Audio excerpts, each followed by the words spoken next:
Here is a special message from the National Weather Service. For the following county, Johnston, North Carolina. Flood warning in effect until early tomorrow afternoon. What? Minor flooding is forecast. Where? News River near Clayton. When? Until early tomorrow afternoon.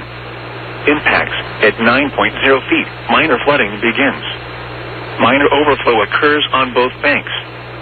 Water reaches the edge of the News River Greenway Trail. At 10.0 feet upstream of the Gage site, the News River Greenway covered bridge road begins to flood. Additional details. At 1:15 p.m. Tuesday, the stage was 8.9 feet. Forecast. The river is expected to rise above flood stage this afternoon to a crest of 9.2 feet this evening. It will then fall below flood stage just after midnight tonight. Flood stage is 9.0 feet. http://www.weather.gov/safety/flood.